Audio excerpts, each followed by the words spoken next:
ఆ మధ్య దైవజనులు ఎడ్వర్డ్ విలియమ్స్ గారు దేవుని వాక్యం ప్రకటించడానికి ఓ ప్రాంతానికి వెళ్ళారు.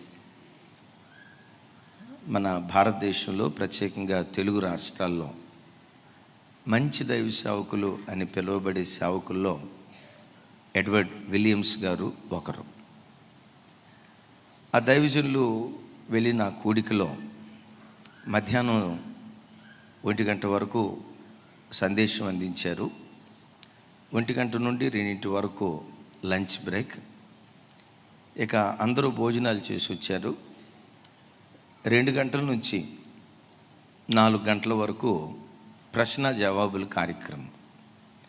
ఆ మధ్య ఒకళ్ళు అడిగారు, అన్న భోజనం తర్వాతే ఈ ప్రశ్న జవాబుల కార్యక్రమం ఎందుకు పెడతారన్నా అని. తిన్న తర్వాత జనాలు నిద్రపోతారు కదయ్యా, ఆ నిద్రలోకి జారిపోకుండా ఉండేటట్లు ప్రజలను అలర్ట్ చేయటానికి ఈ ప్రశ్న జవాబుల కార్యక్రమం పెడతారు అని ఓ సేవకుడు చెప్పారు. సరే, కారణం ఏదైనా ఆ ప్రశ్న జవాబుల కార్యక్రమంలో ఒక క్రైస్తవ యవనస్తుడు లేచి ఎడ్వర్డ్ విలియమ్స్ గారిని అడిగారు, అయ్యా, క్రైస్తవ జీవితంలో క్రైస్తవునికే ఎందుకు ఎక్కువగా శ్రమలు కలుగుతాయి?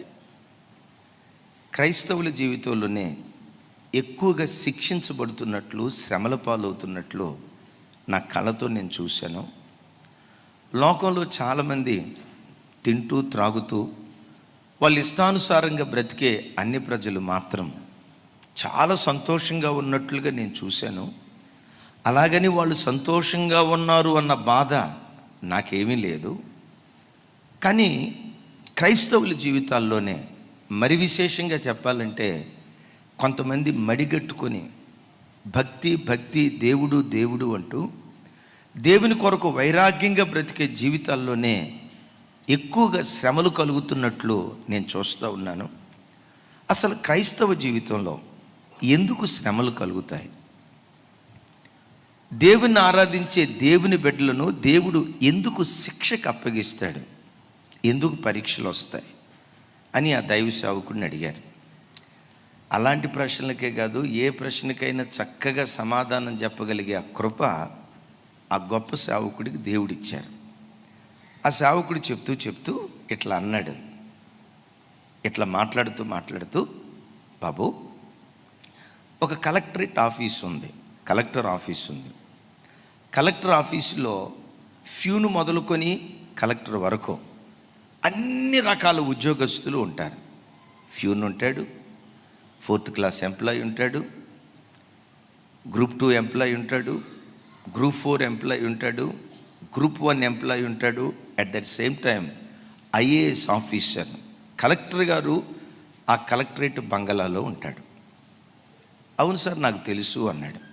అప్పుడు ఈ దైవ సేవకుడు అడిగాడు, వీళ్ళందరిలో ఎక్కువ పరీక్షలు రాసింది ఎవరు చెప్పురా భయ్ అన్నాడు. వీళ్ళందరిలో ఎక్కువ పరీక్షలు రాసింది ఎవరు? సార్, ఎక్కువ పరీక్షలు రాసేదే ఉంది, ఫ్యూన్ ఉన్నాడు, వాడు 10వ తరగతితో నీకు సాలే చదువు, పెద్దగా ఎక్కువ ఎందుకులేని వాడు 10వ తరగతితోనే ముగించాడు.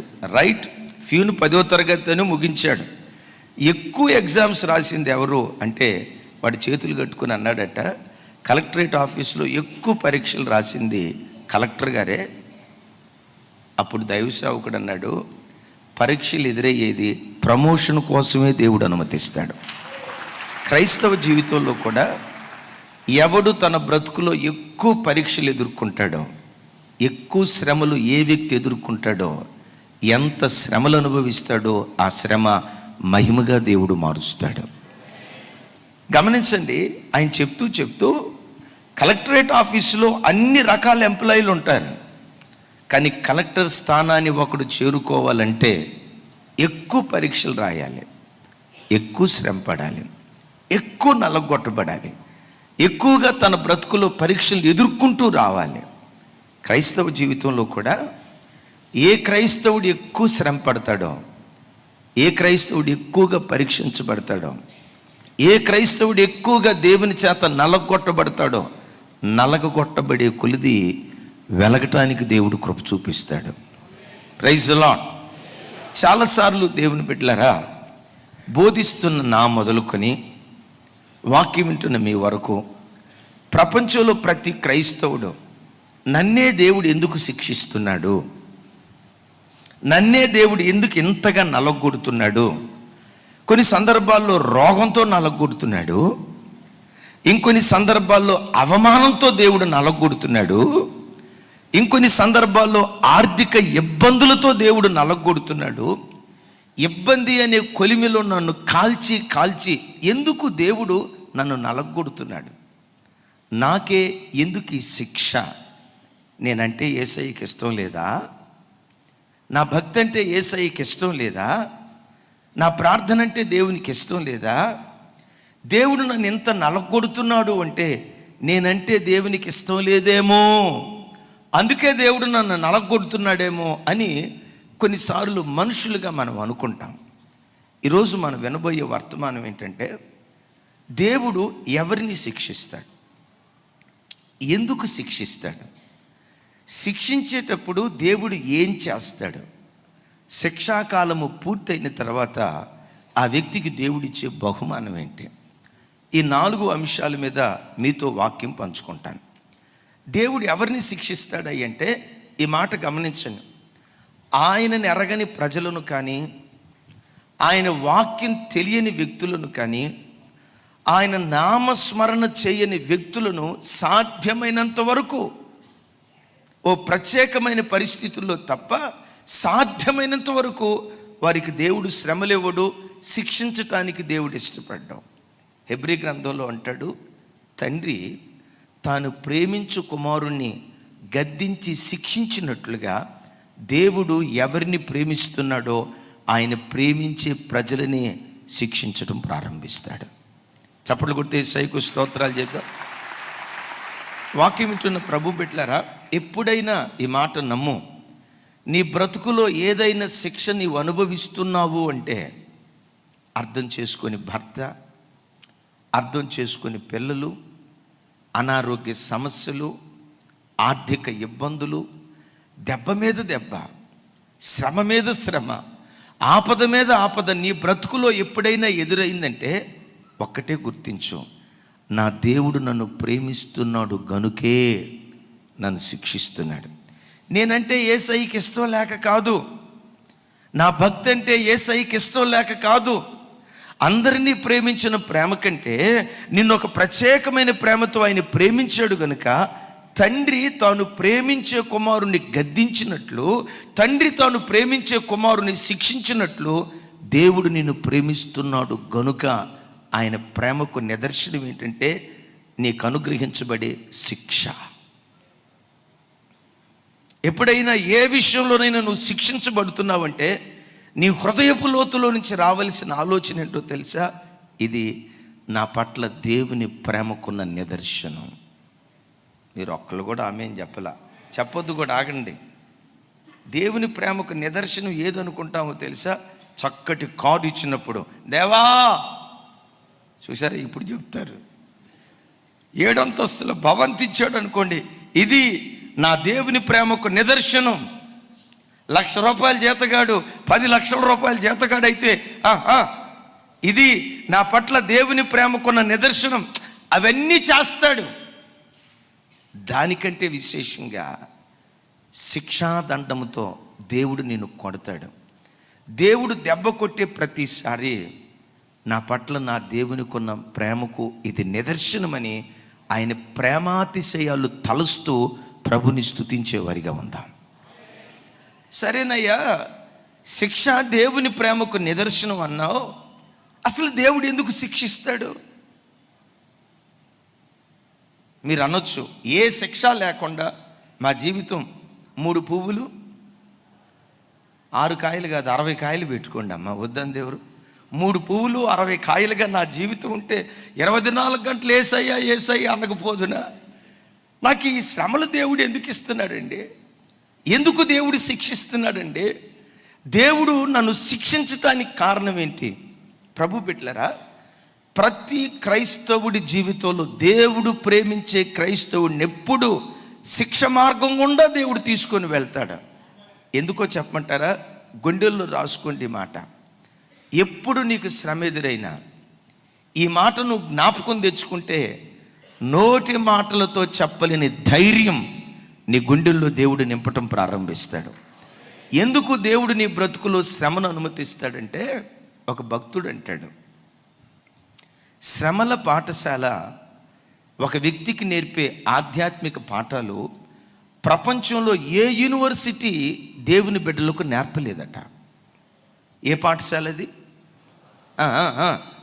ఈ శ్రమల పాఠశాల ఏవి నేర్పుతుంది? ఆధ్యాత్మిక పాఠాలు. శ్రమల పాఠశాల నేర్పే ఆధ్యాత్మిక పాఠాలు ప్రపంచంలో ఏ యూనివర్సిటీ నేర్పలేదు.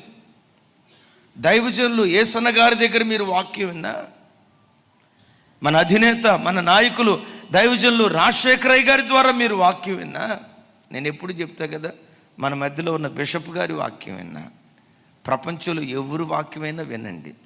వాక్యం ఒక లోతుకు నడిపిస్తే భక్తి పరిపూర్ణతలోకి నిన్ను నన్ను నడిపించేది శ్రమల పాఠశాలే అని చెప్పటంలో లేశమైన సందేహం లేదు. చప్పట్లు కొట్టు స్తోత్రాలు చెప్దాం. అందుకనే హెబ్రీ గ్రంథంలో భక్తుడు మాట్లాడుతూ అంటాడు, 12వ అధ్యాయం హెబ్రీ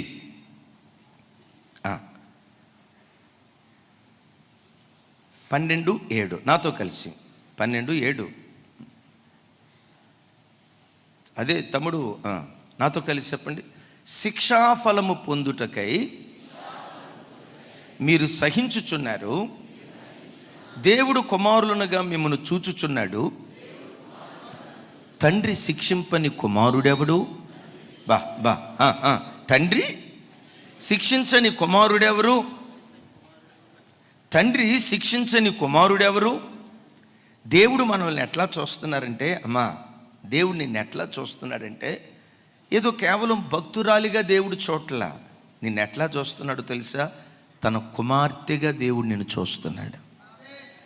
నేను కేవలం మందిరానికి వచ్చి ఒక భక్తుడిలాగా ప్రార్థన చేసుకొని వెళ్ళిపోయి ఒక భక్తుడిలాగా ఆ కృపగల దేవుడు నిన్ను చూడలేదు. కానీ నిన్ను ఎలా చూస్తున్నాడో తెలుసా? తన సొంత కుమారుడిగా దేవుడు నిన్ను చూస్తున్నాడు. కుమారుడిగా చూస్తున్నాడు కనుకే తండ్రి శిక్షింపని కుమారుడెవడు? నిజమేనయ్యా, ఆయన మన తండ్రి, మనం ఆయన కుమారులు, ఇంతకీ ఎందుకు శిక్షిస్తున్నాడు అనేదే కదా మన ప్రశ్న. భక్తుడు ఇక్కడ అంటాడు, శిక్షాఫలము పొందుటకై. ఏం పొందుటకై? ఏం పొందుటకై? చక్కటి మాట చెప్తాను. శిక్ష అనే విత్తనం వేస్తే అది ఒక చెట్టు అయి ఆ చెట్టులో నుండి కొన్ని ఆత్మ సంబంధమైన ఫలాలు వస్తాయి. వేసే విత్తనం ఏదో తెలుసా? శిక్షాదండం అనే విత్తనం వేస్తాడు. శిక్షాదండం అనే విత్తనం వేసినప్పుడు శిక్షాదండం అనే చెట్టుకి పరిశుద్ధత, ప్రేమ, ప్రార్థనా జీవితం, సాత్వికం, దేవుని మీద ఆధారపడటం, ఆత్మఫలాలు, మారు మనసుకు తగిన ఫలాలు, ఈ ఆత్మ సంబంధమైన ఫలాలు ఏ విత్తనానికి వస్తాయో తెలుసా? శిక్షాదండం అనే విత్తనానికి రావటానికి దేవుడు కృప చూపిస్తాడు. అందుకనే భక్తుడైనటువంటి యోబు గారు కూడా చక్కటి మాట అంటారు. చూడండి మాట, యోబు గ్రంథం 33వ అధ్యాయం 19వ వచనం. నాతో కలిసి అందరూ ఈ మాట చెప్పండి. వ్యాధి చేత మంచం ఎక్కుట వలనను ఒకని ఎముకలలో ఎడతెగని నొప్పులు కలుగుట వలనను వాడు శిక్షణము నొందును. ఏం పొందుతాడట? శిక్ష. ఎందుకు?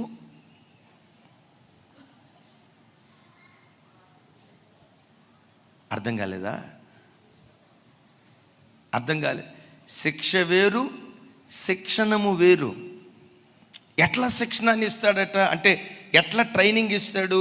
ఒక వ్యక్తికి ప్రార్థన ట్రైనింగ్, ఒక వ్యక్తికి విజ్ఞాపన ట్రైనింగ్, ఒక వ్యక్తికి దేవుని మీద ఆధారపడటం, ఈ ట్రైనింగ్, పరిశుద్ధత, ఈ విధమైన ట్రైనింగ్ ఒక వ్యక్తికి దేవుడు ఎక్కడిస్తాడో తెలుసా?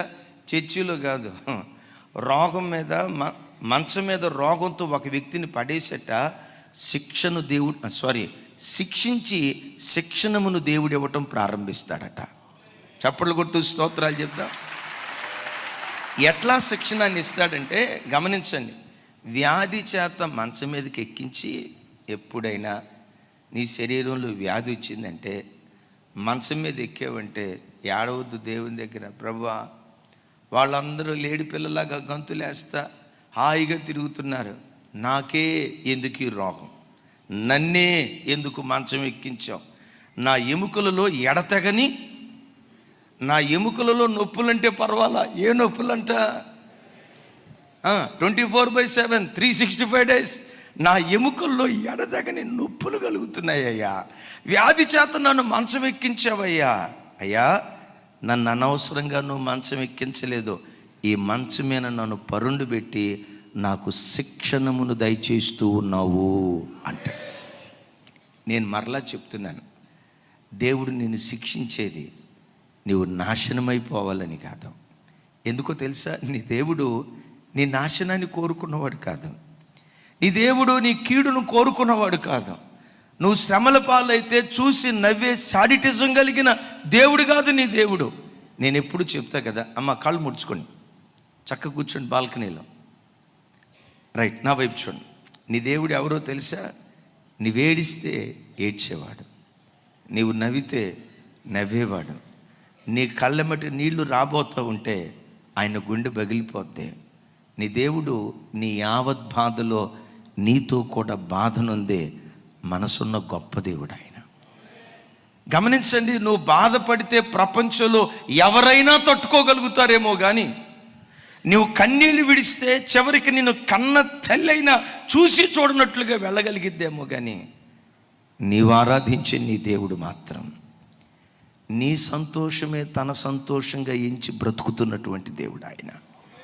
ఇంత మనసున్న గొప్ప దేవుడు ఎందుకు ఒక వ్యక్తిని శిక్షకు దేవుడు అప్పగిస్తాడంటే నశించిపోవాలని కాదు, కానీ కొన్ని ఆధ్యాత్మిక పాఠాలు, ఇంకా చెప్పాలంటే ఆధ్యాత్మిక లోతులోనికి ఒక వ్యక్తిని నడిపించడానికి, ఆధ్యాత్మిక లోతులోనికి నిన్ను నడిపించడానికి దేవుడే తన చిత్తానుసారంగా శ్రమలను, శిక్షలను దేవుడు తన చిత్తానుసారంగా మన బ్రతుకులో అప్పగిస్తూ ఉన్నాడు. యేసయ్యకి మహిమ కలుగును గాక.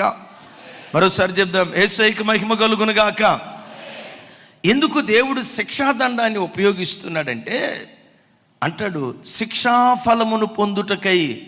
శిక్ష అనే విత్తనం ఎందుకు వేస్తున్నాడో, శిక్ష అనే విత్తనం వేసినప్పుడు ఆ శిక్ష అనే వృక్షంలో నుంచి వచ్చే ఆత్మ సంబంధమైన 4 ఫలాలు మీతో క్లుప్తంగా పంచుకుంటాను. పరిశుద్ధ గ్రంథమైన బైబిల్లో ఓ మహా గొప్ప భక్తుడు ఉన్నాడు. ఆయన పేరు పౌలు మహాశయుడు. Praise the lord. ఎవరండి ఆయన? కొంచెం గట్టిగా. పరిశుద్ధ గ్రంథంలో క్రొత్త నిబంధనలో ఆయనను మించిన భక్తుడు మరొకరు లేరు అని చెప్పటంలో లేశమైన సందేహం లేదు. క్రొత్త నిబంధనకు భాష్యం చెప్పిన వారు, యేసుక్రీస్తు బోధలకు ఒక పరిపూర్ణత పరిశుద్ధాత్మ ద్వారా అనుగ్రహించిన వాడు అపోస్తులైన పౌలు గారు.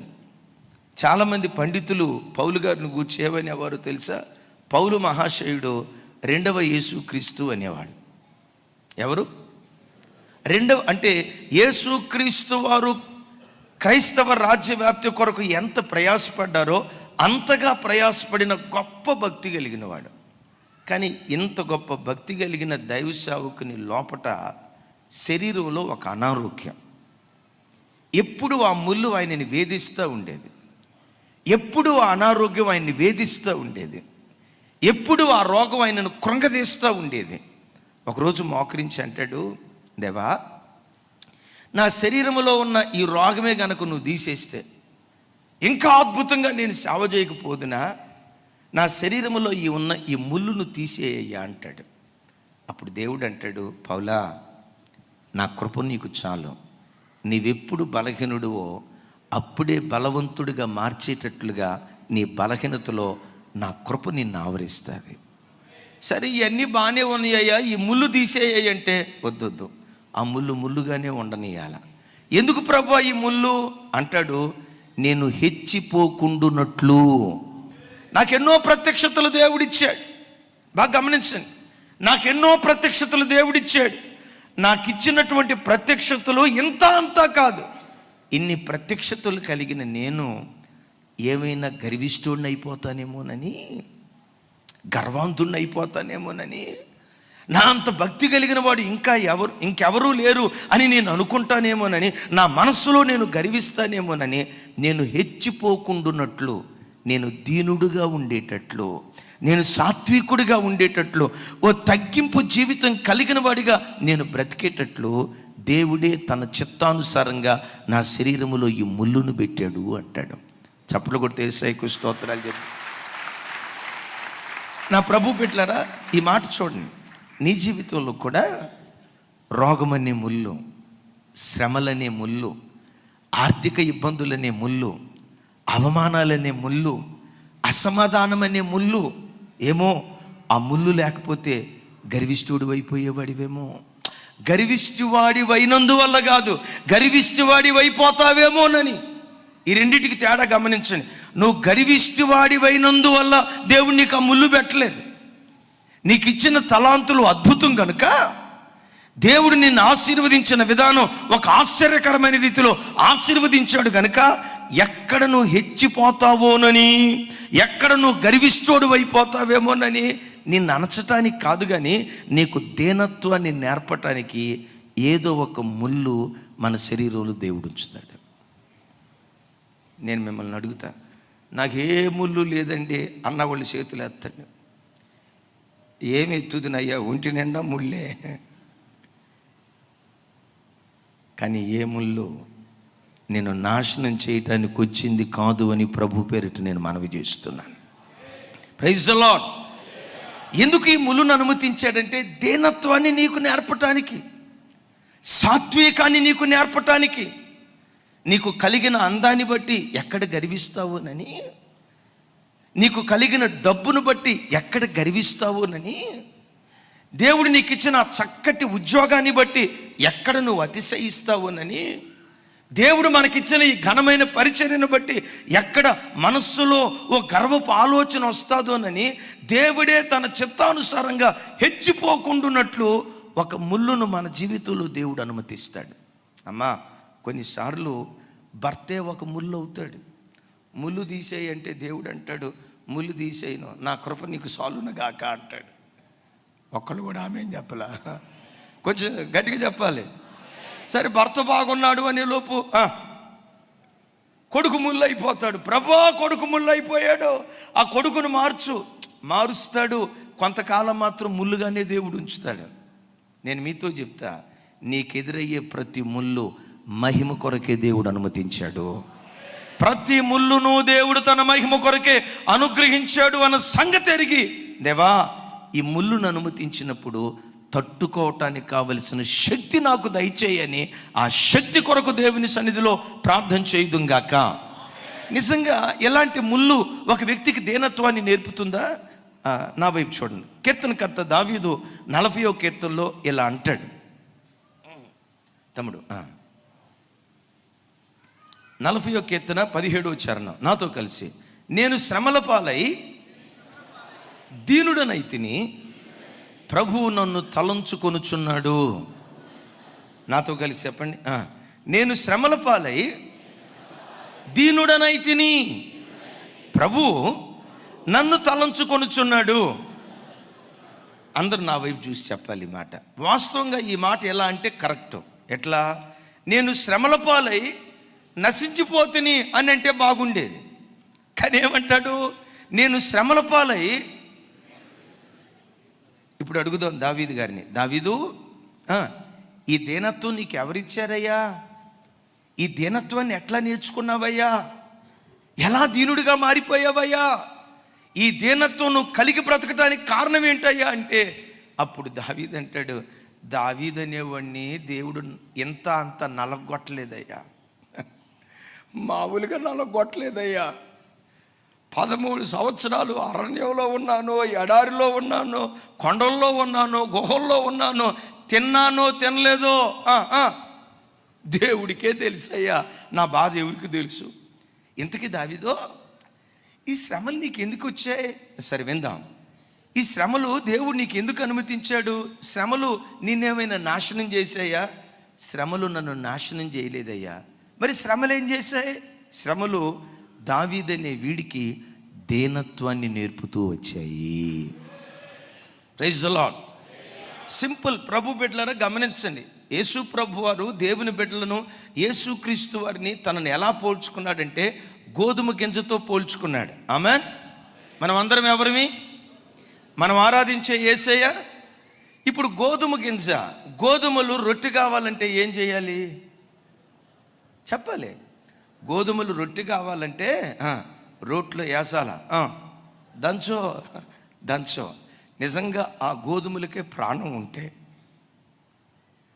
నా వల్ల కాదయ్యా, ఈ పోట్లు భరించలేకపోతున్నాను, ఈ దెబ్బలు భరించలేకపోతున్నాను, ఈ దెబ్బలు భరించలేక కొన్ని గోధుమలు ఏం చేస్తాయో తెలుసా? రోట్లో నుంచి బయటికి చింది పడతాయి. అయినా మనోడు వదిలిపెడతాడా? వాటిని పట్టుకొని మరలా రోట్లో వేసి దంచో. సరే, దంచిన తర్వాత ఏం చేస్తాడు? జల్లెడ పడతాడు. మెత్తని పిండి కిందకి వెళ్ళిపోయిన తర్వాత కొన్ని ఇంకా గరుగ్గా ఉంటాయి, సరిగ్గా దంచబడినవి ఉంటాయి. అవి ఇప్పటికీ అల్లాడిపోతూ ఉంటే, అయ్యా నా వల్ల కాదు అంటే సెకండ్ కోటింగ్ స్టార్ట్ చేస్తాడు. రోట్లో పెట్టి మరలా దంచి. ప్రభు బిడ్డలారా, ఆ యజమానుడు కొట్టే ప్రతి దెబ్బకు ఒక ప్రణాళిక ఉంది. గోధుమలను నశింప చేయాలని కాదు, కానీ ఆ కఠినమైన గోధుమలను మెత్తని పిండిగా మార్చాలి అనేది నాయకుని యొక్క ఆలోచన. నా ప్రభు బిడ్డలారా, నీలో ఉన్న కఠినత్వం, నీలో ఉన్న గరుకుతనం, నీలో ఉన్న హృదయ కాఠిన్యం, నీలో ఉన్న గర్వం, ఇవేవి నీకు అంటకుండా నిన్ను ఒక మెత్తని పిండిగా మార్చడానికి శిక్షాదండముతో, అది ఏ శిక్ష అయినా అయి ఉండొచ్చు, కానీ నేను నీతో చెప్తున్న మాట, నిన్ను శిక్షించేది నీ మీద కోపంతో కాదు, నిన్ను శిక్షించేది నువ్వు నాశనం కావాలని కాదు. దేవుడు కొట్టే ప్రతి దెబ్బ వెనుక ఒక ఉద్దేశం ఉంది. దేవుడు కొట్టే ప్రతి దెబ్బ వెనుక ఒక ప్రణాళిక ఉంది. యేసయ్యకి మహిమ కలుగును గాక. సరే, ఇప్పుడు మెత్తని పిండి అయింది. పిండి అయినంత మాత్రాన్ని రొట్టె అవుతుందా? తర్వాత ఏం చేస్తారు? అమ్మ తెలుసు కదమ్మా, ఇంట్లో రొట్టెలు మీరు చేయట్లేదా?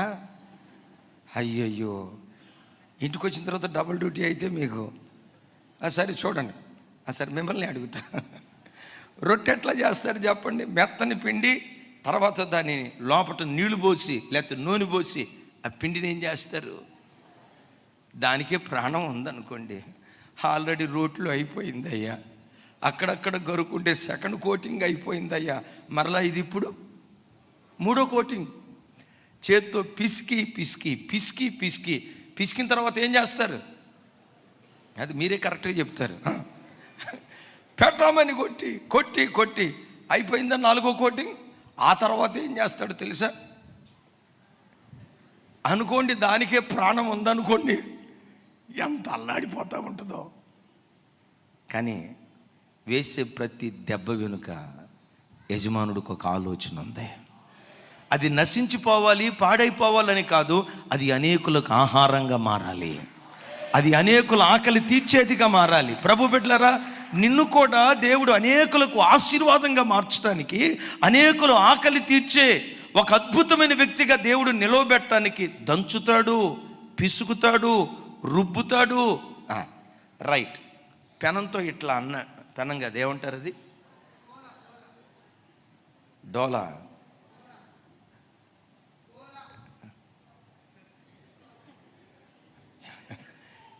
ఏమంటారు? సరే, కర్రతో రుబ్బుతా ఇట్లా అంటాడు. అయిపోయిన తర్వాత రొట్టె అయిపోయిందా? ఇప్పుడు అసలు ట్రీట్మెంటు ఎక్కడేస్తాడు? ఏది చల్లగా ఉన్న పెనం మీద, వేడిగా ఉన్న పెనం మీద. ఇది పెనం మీద పడేటప్పుడు అనుకుంటుంది, అయ్యా రోట్లోనే సగం నా ప్రాణం అయిపోయిందయ్యా, మరలా అక్కడక్కడ గరుకుందని మరలా దంచాడయ్యా. సరే, దంచి బయటికి తీసి ఊరుకున్నాడా? నూనె పోసి నీళ్లు పోసి పిసుకు వదిలిపెట్టాడయ్యా. పిసుకు ఊరుకున్నాడా? బండకేసి పెట్టమని కొట్టాడయ్యా. కొట్టి ఆగాడా? ఏమంటారమ్మా దాన్ని? కర్ర. ఇంతమందిలో చెప్తే అర్థం కాదు. సరే, కర్రను పెట్టి రుబ్బాడయ్యా. ఇప్పుడు రుబ్బిన తర్వాత ఎక్కడికి వెళ్ళింది? పెన మీదకి వెళ్ళి కాలుస్తూ ఉంటే దానికి అర్థం కాల. మొత్తానికి ఆ రొట్టె తీసుకొచ్చి రాజశేఖరయ్య గారి ముందు పెట్టారు, నా ముందు పెట్టారు. ప్రభా, దైవ సేవకులుగా మాకు ఇచ్చిన ఆహారం కొరకై స్తోత్రం, ఈ ఆహారాన్ని పరిశుద్ధపరచు, దీవించు, ప్రైజ్ ది లార్డ్ అంటా ఉంటే ఆ రొట్టె అనుకుంటుంది, ఓహో ఒక దైవ సేవకుడికి ఆహారంగా నేను మారబోతున్నాను. దేవా, ఆ దైవజనుడు ఈ భోజన బలం చేత మీ పరిచర్య చేసే కృప నా ద్వారా నీకు అనుగ్రహించిన, మీ ద్వారా నాకు అనుగ్రహించినందుకు నీకు స్తోత్రం అని అది స్తుతించే లోపు సేవకుడు ఏం చేస్తాడు దాన్ని? సేవకుడే కాదు, మీరు చేసేది కూడా ఇదే. చేశారా? చేసి ఫైనల్ కోటింగ్ ఇది. ఎప్పుడైనా దేవుడు నిన్ను శిక్షిస్తూ ఉంటే అది దేవుని ప్రేమకు నిదర్శనం అన్న సంగతి గ్రహించు. ఆ రోగం మీద పడేసి ఏదో నేర్పాలనుకుంటున్నాడు, అడుగు దేవుణ్ణి, దేవా నాకేమి నేర్పాలనుకుంటున్నారు? నేను నేర్చుకుంటానయ్యా. Praise the lord. రోగమనే పడక మీద దేవుడు వేసిన, అవమానాలకు అప్పగించిన, నిందలకు అప్పగించిన, తిరస్కారాలకు అప్పగించిన, భార్యాభర్తల మధ్యలో సమాధానం లేని పరిస్థితి ఒకవేళ నీ జీవితంలో ఎదురైనా, ఒకవేళ నీ బ్రతుకులో పిల్లలే నీకొక ముళ్ళుగా మారిన, రోగమే నీకొక ముళ్ళుగా మారిన, వెంటనే ప్రభువుని అడుగు, దేవా నాకేమి నేర్పాలనుకుంటున్నారు? నేను నేర్చుకుంటానయ్యా, నాకు నేర్పు అని. ఆ శ్రమల పాఠశాలలో ఆధ్యాత్మిక పాఠాలు మనం నేర్చుకుందాముగాక. చప్పట్లు కొడుతూ స్తోత్రాలు చెప్దాం. రెండవది, ఒకటి దీనత్వం అనే ఫలం మనలో నుంచి రావటానికి శిక్షాదండం అనే విత్తనాన్ని మన జీవితాల్లో దేవుడు విత్తుతాడు. రెండవది చూడండి, హెబ్రీయులకు రాసిన పత్రిక, నేను త్వరగా ముందుకెళ్తాను. హెబ్రీయులకు రాసిన పత్రిక 10వ అధ్యాయం 9-10 వచనాలు నాతో కలిసి అందరూ చెప్పండి. మరియు శరీర సంబంధులైన తండ్రులు మనకు శిక్షకులై ఉండిరి, వారి యందు భయభక్తులు కలిగి ఉంటుమే. అట్లయితే ఆత్మలకు తండ్రి అయిన వానికి మరి ఎక్కువగా లోబడి బ్రతకవలెను కదా. వారు కొన్ని దినముల మట్టుకు తమకిష్టము వచ్చినట్లుగా మనల్ని శిక్షించిరి, కానీ మనము, పెద్దగా చెప్పాలి, మనము తన పరిశుద్ధతలో పాలు పంపులు పొందవలెనని, తన పరిశుద్ధతలో పాలు పొందవలెనని మన మేలు కొరకే ఆయన శిక్షించుచున్నాడు. మన మేలు కొరకే ఆయన శిక్షించుచున్నాడు. శిక్ష దేని కొరకట? 9వ వచనంలో అంటాడు, లోకంలో మనందరికీ శరీర సంబంధమైన తండ్రులు ఉన్నారు. మనందరికీ శరీర సంబంధమైన తండ్రులు ఉన్నారు. మనం ఎప్పుడైనా తప్పు చేస్తే, దారి తప్పుతున్నామని తెలిస్తే తండ్రి మనలను శిక్షించాడా లేదా? కొంతమంది అంటారు, మా అబ్బాయిని అస్సలు ఎప్పుడు కొట్టలేదండి, నేను ఎప్పుడు దండించలేదండి, అసలు చెయ్యెత్తి నేను దెబ్బ కొట్టలేదండి అని కొంతమంది వారి పెంపకాన్ని గురించి ఘనంగా మాట్లాడతారు. ఇది తప్పు అని నేను అనను, కానీ ఇది తప్పు అని నేను అనను, కానీ వాక్యపు లోతుల్లో మనం చూస్తే ప్రతి తండ్రి పిల్లలు తప్పు చేసినప్పుడు శిక్షాదండము చేత దండించకపోతే వాడిలో ఉన్న మూఢత్వంలాగే ఉంటుంది అని దేవుని వాక్యం అంటుంది. ప్రతి తండ్రి పిల్లలను గద్దించేవాడిగా, బుద్ధి చెప్పేవాడిగా, శిక్షించేవాడిగా ఉండాలి. అలాంటి తండ్రి ఒకవేళ లేకపోతే వాక్యం ఉంటుంది, అలాంటి పిల్లలు దుర్బీజులుగా మారిపోతారట. అంటే సాతాను బేజానికి పుట్టిన చెత్త పిల్లలుగా మారిపోతారట. బైబిల్లో దావీదు మహా గొప్ప రాజు, మంచి రాజే, నో డౌట్. కానీ దావీదులో ఉన్న బలహీనత ఏంటో తెలుసా? తన పిల్లలు తప్పు చేస్తే గద్దిస్తే వాడు ఎక్కడ నొచ్చుకుంటాడోనని, శిక్షిస్తే ఎక్కడ ముఖం మార్చుకుంటాడోనని వాళ్ళను నొప్పించకుండా, గద్దించకుండా గారాభంతో పెంచినట్లుగా రాజుల మొదటి గ్రంథంలో చూస్తాం. అదోనియా తప్పు చేశాడు. అదోనియా ఏంట్రా నువ్వు చేసింది తప్పు కదా అని ఆ తండ్రి కనీసం సరి చదివితే బాగుంటుంది. రాజుల మొదటి గ్రంథం అందరూ చూడాలి. రాజుల మొదటి గ్రంథం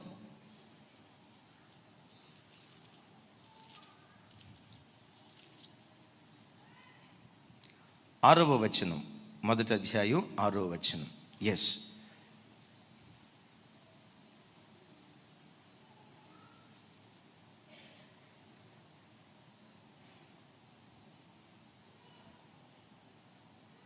నాతో కలిసి అందరూ చెప్పాలి ఈ మాట. అతని తండ్రి, నీవు ఇలాగున ఏల చేయుచున్నావని అతని చేత ఎప్పుడునూ విచారించి అతనికి నొప్పి కలుగు చేయలేదు. చూడండి, అదోనియా తప్పు చేశాడు. పిలిచి, రే బాబు, ఏంటో నువ్వు ఇలా చేశావు? ఇది నీకు తగిందేనా? ఎందుకు ఇలా నువ్వు ప్రవర్తించావు అని ఏనాడు విచారించిన వాడు కాదు. తన కుమారుని యొక్క మనసును నొప్పించినటువంటి వాడు కాదు. అయిలారా, సంఘంలో ప్రవక్తల ఆత్మ లేకపోయినా, కుటుంబాలలో దిద్దుబాటు చేసే తండ్రి లేకపోయినా ఆ ఇంటిలో నుండి అదోనియాలు పుట్టుకొస్తారు. ఆ ఇంటిలో నుండి ఫినెహాసు, హోఫ్నీలు పుట్టుకొస్తారు. ఒక ఇంటిలో గద్దింపు లేకపోతే అమ్నోనులు పుట్టుకొస్తారు. ఒక తండ్రి పిల్లలు తప్పు చేసినప్పుడు చూసి చూడనట్లుగా వెళ్ళేవాడిగా బ్రతికితే ఆ ఇంటిలో నుండి అబ్షాలోములు పుట్టుకొచ్చే ప్రమాదం ఉంది. నిజమే. పిల్లల పట్ల బాధ్యత కలిగిన ప్రతి తండ్రి, పిల్లల పట్ల బాధ్యత కలిగిన ప్రతి తల్లి, వాడు దారి తప్పుతున్నాడు అని తెలిస్తే వెంటనే ఆ తల్లి తన బిడ్డను గద్దించడం ప్రారంభిస్తుంది, ఆ తండ్రి శిక్షించడం ప్రారంభిస్తాడు. అంటాడు భక్తుడు ఇక్కడ, శరీర సంబంధమైన తండ్రులే మన పట్ల ఎంత బాధ్యత కలిగి దారి తప్పుతున్నప్పుడు శిక్షిస్తూ ఉంటే, మనం ఆరాధించే దేవుడు మన ఆత్మలకు తండ్రి అయి ఉన్నాడు. ఏ తండ్రి? ఆత్మ నిరంతరం నిలుస్తుంది. శరీరము కేవలం నిష్ప్రయోజనం. కొంతకాలం ఉంటుంది, కొంతకాలం తర్వాత మరుగైపోతుంది. శరీర సంబంధమైన తండ్రులు కూడా కొంతకాలం మనతో ఉంటారు, కొంతకాలం తర్వాత మరుగైపోతారు. ఆత్మ నిరంతరము జీవించేది. ఆత్మ నిరంతరము జీవించేది కనుక ఈ ఆత్మలకు తండ్రి కూడా నిరంతరము జీవించేవాడై ఉన్నాడు. గమనించండి, దేవుడు ఎప్పుడైనా నిన్ను శిక్షిస్తూ ఉంటే ఆయన నా ఆత్మకు తండ్రి, ఆయన నా ఆత్మకు తండ్రి. నా ఆత్మకు పట్టిన అపవిత్రపు కల్మషాన్ని దేవుడు వదలగొట్టడానికి దేవుడు నన్ను శిక్షిస్తున్నాడు అని ఆయన శిక్షకు మనం అప్పగించుకుంటే అక్కడంటాడు ఆయన పరిశుద్ధతలో మనం పాలు పంపులు పొందుతామంట. చెప్దాం ఆమేన్. బంగారంలో ఉన్న మస్తు పోవాలంటే ఎక్కడేయాలి?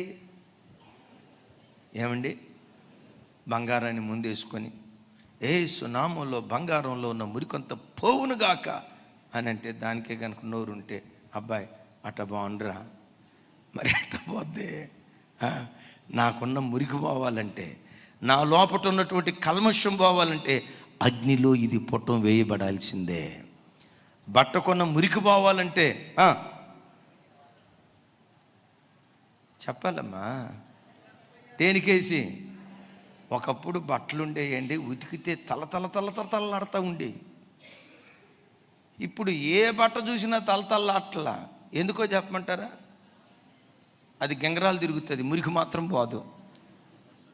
అద్భుతం చూడండి. వాషింగ్ మెషిన్లో వేస్తారా, అది చివరికి రంకులు రావటంలో తిరిగినట్లుగా వాషింగ్ మెషిన్లో పడిన తర్వాత గెర్రం తిరుగుతుందా? ఇక దీనికి తోడు అపార్ట్మెంట్ కల్చర్. ఏ ఇంటికి సరిగ్గా ఎండబడదు. ఆ వర్షాకాలము చలికాలము ఎక్కడో ఒక మూలన ఆరేస్తారు. ఇక చూడండి, వాషింగ్ మెషిన్లో ఉతుకుడు, ఇది సరిగ్గా ఎండకపోవటం, ఇక ఆ బట్టలో నుంచి వచ్చే వాసన ఉందో చూసారా, అద్భుతం. మున్సిపాలిటీ డ్రైనేజీలో కూడా కంపు రాదు. ఇప్పుడు బట్ట శుభ్రం కావాలంటే బండకేసి బాదాల్సిందే, రుద్దాల్సిందే. కొంతమంది జస్ట్ అట్లా బాప్తీసం ఇచ్చినట్టు లేపుతారు, కొంతమంది ఉతుకుడట్టు ఉంటుంది. గమనించండి, బట్ట శుభ్రం కావాలంటే దాన్ని నలపాల్సిందే, బట్ట శుభ్రం కావాలంటే దానికి బండకేసి బాదాల్సిందే. అది నీ బట్టే, నీ చొక్కాయే, నీ కష్టార్జితమే.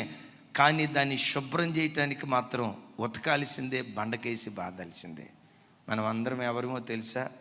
యేసయ్య కష్టార్జితం. యేసయ్య నిన్ను నన్ను ఎట్లా సంపాదించుకున్నాడో తెలుసా? తన ప్రశస్తమైన రక్తాన్ని చిందించి. ఇంకా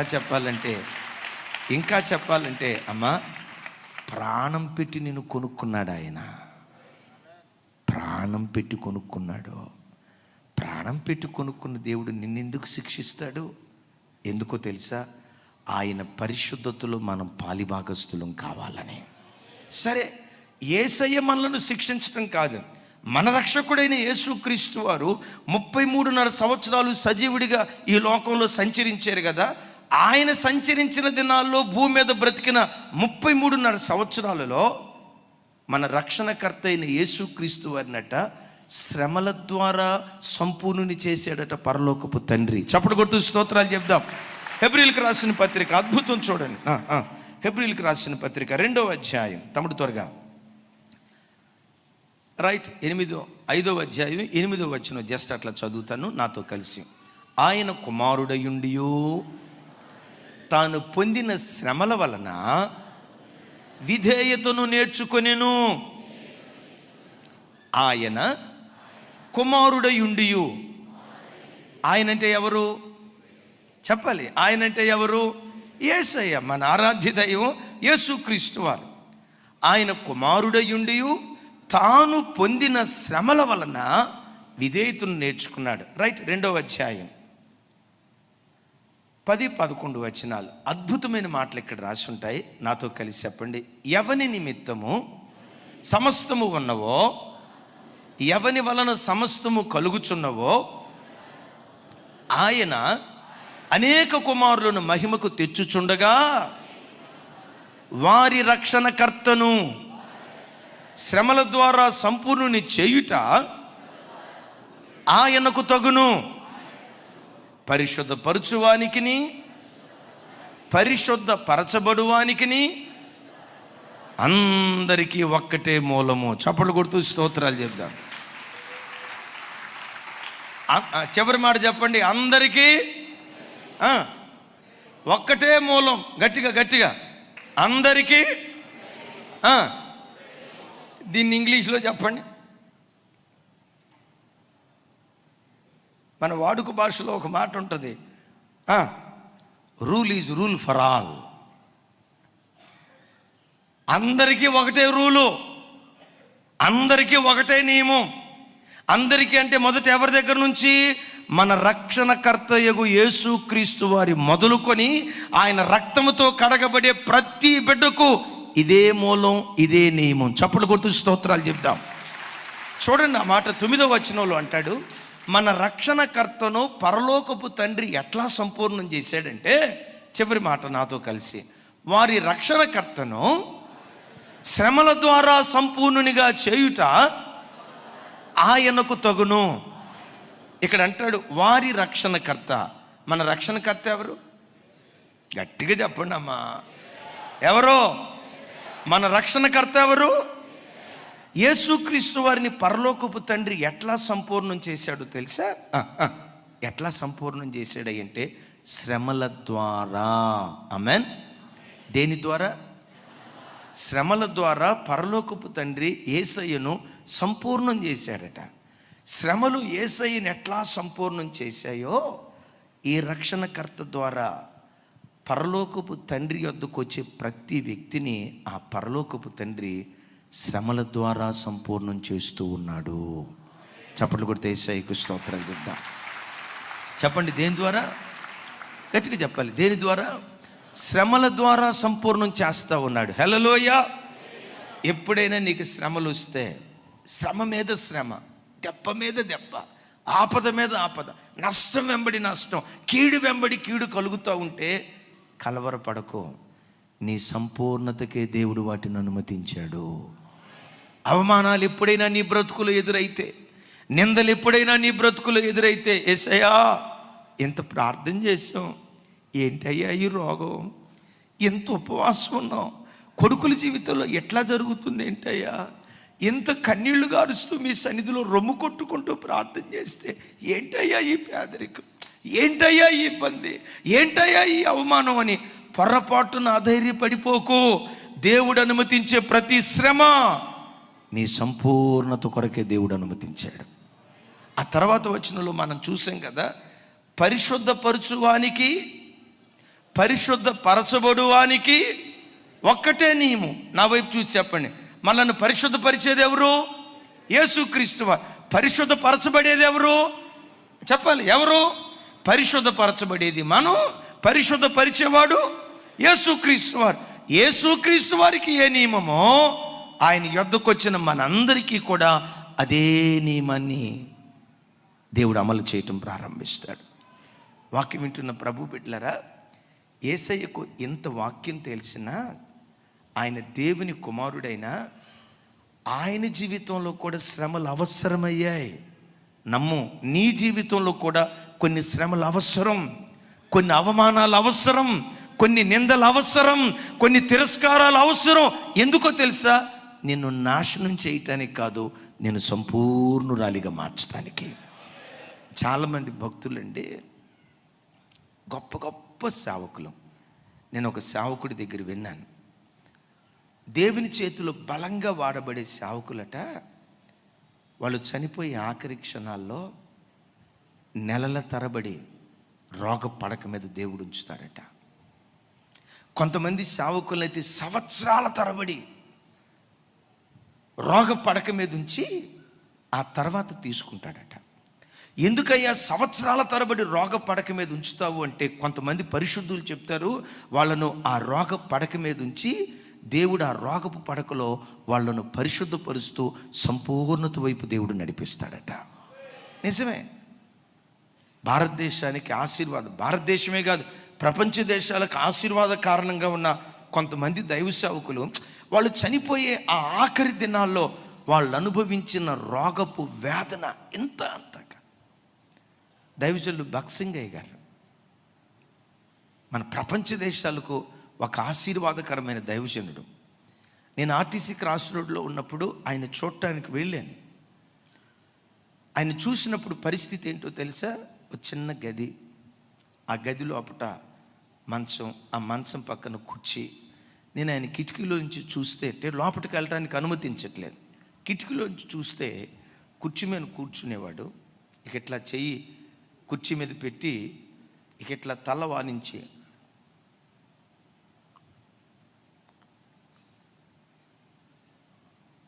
మాటలేదు, సుమారుగా నాకు అంత స్పష్టంగా చెప్పలేను కానీ 7-8 సంవత్సరాలు కదలలేని స్థితిలో, అదే స్థితిలో ఉంచాడు. చాలామంది తెలియక అమాయకులు అనుకుంటారు, ఎంత గొప్ప సేవకుడు, ఏంటి దేవుడు ఎలా శిక్షించాడు? నో, నీ దేవుడు శిక్షించే దేవుడు కాదు. ఆయన వేసే ప్రతి శిక్ష, ఆయన అనుమతించే ప్రతి శ్రమ సంపూర్ణతకే దేవుడు అనుమతిస్తాడు. కొన్ని సంవత్సరాల పాటు అలాగే కుర్చీ మీద కూర్చొని తన కార్యక్రమాలు తాను చేసుకోలేక, కొంతమంది హెబ్రోన్ సేవకులు ఆ దైవ సేవకుడిని రోగ పడక మీద ఉంటే కన్న తండ్రికి కొడుకు పరిచర్య చేసిన దానికంటే ఇంకా అద్భుతంగా చేశారు. అక్కడ దాకా ఎందుకండి? మన కాలంలో మన కళ్ళ ముందు గొప్ప దైవజనులు యేసన్న గారు, వారు ప్రభు దగ్గరికి వెళ్ళే ఆఖరి క్షణాల్లో వారు అనుభవించిన రోగపు బాధ ఇంత అంత కాదు. ఐపీసీ వ్యవస్థాకులు పిఎం సామ్యుల్ గారు, వారే కాదండి, పిఎల్ పరంజ్యోతి గారు, ఈ భక్తుల చరిత్ర మనం చూస్తే వాళ్ళు ప్రభు దగ్గరికి వెళ్ళే ఆఖరి క్షణాల్లో రోగ పడక మీద దేవుడు వేశాడు. ఎందుకు రోగ పడక మీద వేశాడు? పాపం చేసినందుకు కాదు. ఎందుకు రోగ పడక మీద వేశాడు? దేవుడు వాళ్ళను శిక్షించాలని కాదు. ఎందుకు వాళ్ళను ఆ రోగ పడక మీద వేసి ఆ శ్రమలకు దేవుడు అనుమతించాడంటే, శ్రమ ఒక వ్యక్తిని సంపూర్ణతలోకి నడిపిస్తుంది. చప్పట్లు కొడితే యేసయ్యకు స్తోత్రాలు చేద్దాం. 4, ఎందుకు దేవుడు మన బ్రతుకులో శ్రమలు, శోధనలు అనుమతిస్తాడంటే, శిక్షను అనుమతిస్తాడంటే, ఆ శిక్షాకాలం ఒకరోజు తీరిపోతుంది, ఆ శోధన కాలం నీ బ్రతుకులో తీరిపోతుంది. తీరిపోయిన తర్వాత నీకులాగా గతంలో నువ్వు అనుభవించిన శిక్ష నీ కళ్ళ ముందు ఎవరైనా అనుభవిస్తూ ఉంటే వాళ్ళని ఆదరించడానికి, వాళ్ళను ఓదార్చడానికి, వారి గుండెల్లో ధైర్యాన్ని నింపటానికి, వారి మధ్యలో నేను ఒక సాక్షి బిడ్డగా నిలవబెట్టడానికి శ్రమను నీ బ్రతుకులో అనుమతిస్తున్నాడు. నా మాట మీకు అర్థమైందా? సరే, బైబిల్లో చదువుతాం. చూడండి, హెబ్రీయులకు రాసిన పత్రిక 2వ అధ్యాయం 18వ వచనం. నాతో కలిసి, తాను శోధింపబడి శ్రమ పొందెను గనుక శోధింపబడు వారికి సహాయము చేయగలవాడై ఉన్నాడు. బిడ్లరా, నీ జీవితంలో ఎందుకు కొన్ని శిక్షలు, కొన్ని కీడులు, కొన్ని శ్రమలు దేవుడు అనుమతిస్తాడు తెలుసా? ఆ శ్రమలోనే జీవితాంతం దేవుడు ఉంచడు. నేను ముగింపులో చెప్పబోతున్నాను. ఆ శ్రమలోనే జీవితాంతం దేవుడు ఉంచడు. ఈరోజు నువ్వు అనుభవిస్తున్న శ్రమ రాగల కాలంలో మహిమగా దేవుడు మారుస్తాడు. రైట్, మహిమగా మార్చావు, ఆయన మహిమను కన్నులారా చూసావు, ఆయన మహిమను నువ్వు అనుభవించావు కదా. ఇప్పుడు ఈ కాలంలో నిన్నెందుకు శ్రమను అనుమతించి శ్రమలో నుంచి దేవుడు విడిపించాడంటే, నీ కళ్ళ ముందు బ్రతుకుతున్న ప్రజల్లో గతంలో నువ్వు అనుభవించిన శ్రమ లాంటి శ్రమ ఎవరైనా అనుభవిస్తూ ఉంటే వాళ్ళని ఆదరించడానికి దేవుడు నీకు శ్రమలు అనుమతించాడు. ఈరోజు నువ్వు అనుభవించే శ్రమ రేపు సాక్ష్యంగా దేవుడు మారుస్తాడు. ఈ మాట మీకు అర్థమైందా? ఈరోజు నువ్వు అనుభవించే శ్రమ రేపు సాక్ష్యంగా మారుస్తాడు. ఎవరైనా గమనించండి, ఎవరైనా అయ్యా మా కొడుకు మా మాట వింటలేదు, అమ్మా ప్రార్థన చేయి, ఎంత చెప్పినా వాడు విరోధిగా ఉంటున్నాడు, మా కుమారుడు కొరకు ప్రార్థన చేయి అని నీతో ఎవరైనా అంటే, గతంలో నీవు అదే చేదును అనుభవించావు కదా, ఆ వ్యక్తిని చూసి ఏడవకరా, ఒకప్పుడు నా కొడుకు కూడా అలాగే ఉండేవాడు, ప్రార్థన అనే ఆయుధంతో దేవుని సన్నిధిలో ప్రార్థన చేశాను, తిరుగుబాటు కుమారుడు ప్రార్థన ద్వారా ఇస్సాకు లాంటి విధేయుడిగా దేవుడు మార్చాడు. నా కొడుకును ఏ దేవుడు మార్చాడో, నా కొడుకును ఏ దేవుడు మార్చాడో నీ కొడుకును అదే దేవుడు మారుస్తాడు అని దుఃఖంతో ఉన్న ప్రజలను ఓదార్చడానికి ఈరోజు దేవుడు నీకు ఈ ముళ్ళు అనుమతించాడు. ఒకవేళ అర్థం చేసుకొని భర్త నిజమే ప్రార్థన ద్వారా ఏదో ఒక రోజు మార్చాడు.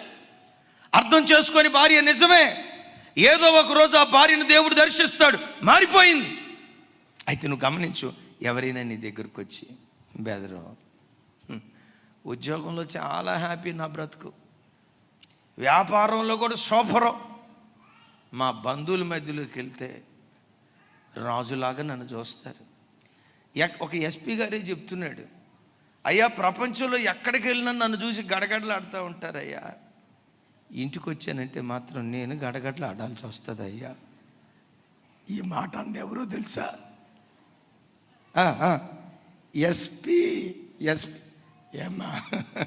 ఎస్పీ అంటే సూపరింటెండెంట్ ఆఫ్ పోలీస్. ఆయన చెప్తున్నాడు, నాతో మాట్లాడుతా అయ్యా పోలీస్ స్టేషన్కి వెళ్ళానంటే చాలా గడగడలాడతారు, నేను డిస్ట్రిక్ట్ ఎస్పీని, నేను అడుగు పెట్టానంటే చాలా గడగడలాడతారు. మరి ఎంతకు వచ్చింది నీ బాధ ఏంటయ్యా? ఎక్కడికి వెళ్ళినా అందరూ నన్ను చూసి గడగడలాడతారు, కానీ ఇంటికి వెళ్తే మాత్రం నేను గడగడలాడతానయ్యా. నిన్ను గడగడలాడించే ఆ మహానుభావుడు ఎవరు? నిన్ను గడగడలాడించే ఆ మహానుభావుడు ఎవరయ్యా అంటాడు. మహానుభావుడు కాదయ్యా,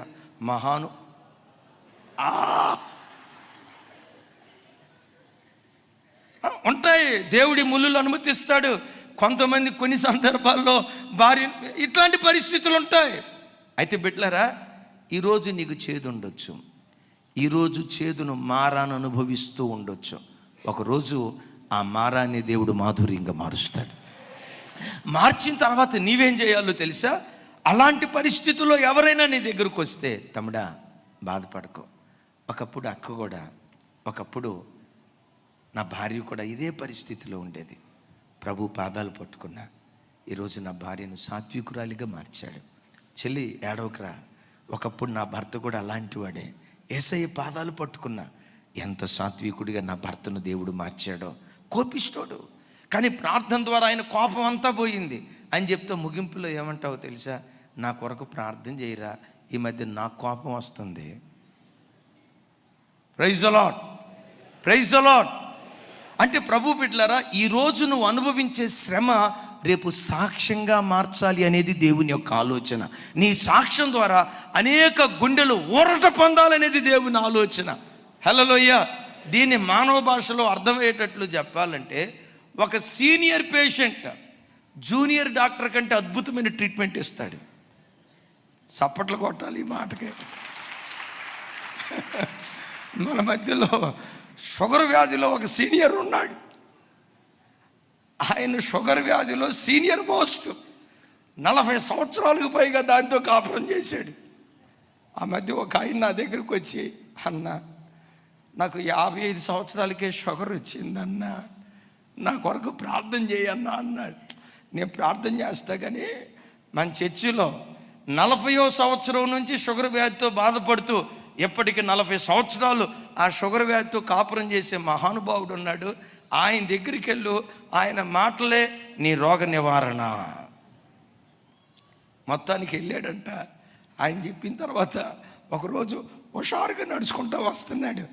అన్న షుగర్ ఏమైంది? ఉంటే ఉందన్న, దానికి మించిన దేవుని కృప ఉంది. నాకు అర్థం కాల.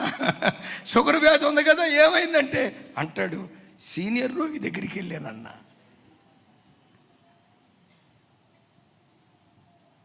ఈరోజు నువ్వు అనుభవించే శ్రమ, నమ్ముతావా ఈ మాట? వస్తాయి. బోధించే నా మొదలుకొని ఆయన రక్తంతో కడగబడిన ప్రతి వ్యక్తిని శ్రమల కొలిమికి దేవుడు అప్పగిస్తాడు. నాశనం చేయటానికి కాదు, ఈరోజు నువ్వు అనుభవించే శ్రమ రేపు ఒక సాక్ష్యంగా మార్చాలని.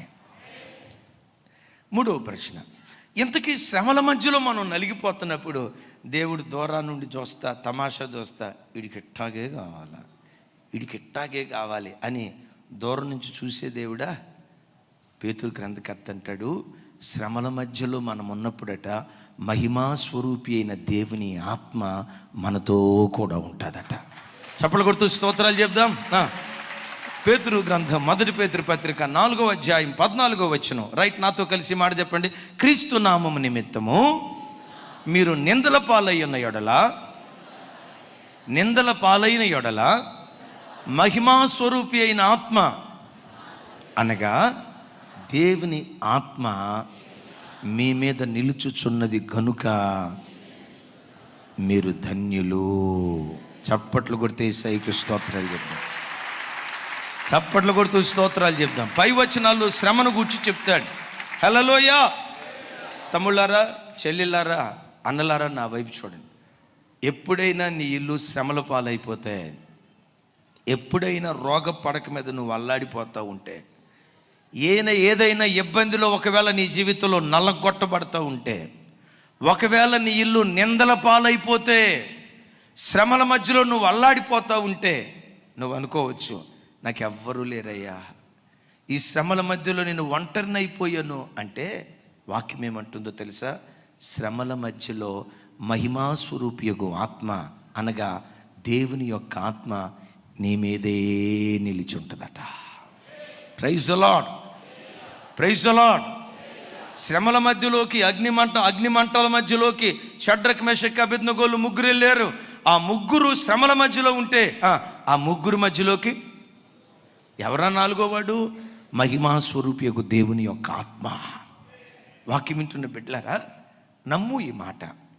నువ్వు శ్రమ పడుతున్న ప్రతిసారి దేవుని ఆత్మ నీకు తోడుగా ఉంటుందని, శ్రమ పడుతున్న ప్రతిసారి మహిమా స్వరూపియగు దేవుని యొక్క ఆత్మ నీ ఇంటిలోనికి దిగి వస్తుందని నమ్ము. ఒకవేళ 4 గోడల మధ్యలో నీ గుండె కోత ఎవరికి చెప్పుకోలేక కుమిలి ఒకవేళ నీ బ్రతుకులు నువ్వు ఏడుస్తూ ఉంటే, నీకు తెలుసా, దేవుని ఆత్మ నీ మీదే ఉంటుంది. దేవుని ఆత్మ నీ మీదే ఉంటుంది. ఎందుకుంటుందో తెలుసా? మొట్టమొదటి కారణం, ఆ శ్రమను తట్టుకోవటానికి కావలసిన ధైర్యం నీకు ఇవ్వటానికి ఆ ఆత్మ నీతోనే ఉంటుంది. రెండవ మాట, పౌలు గారు అంటాడు, నేనెప్పుడు బలహీనుడను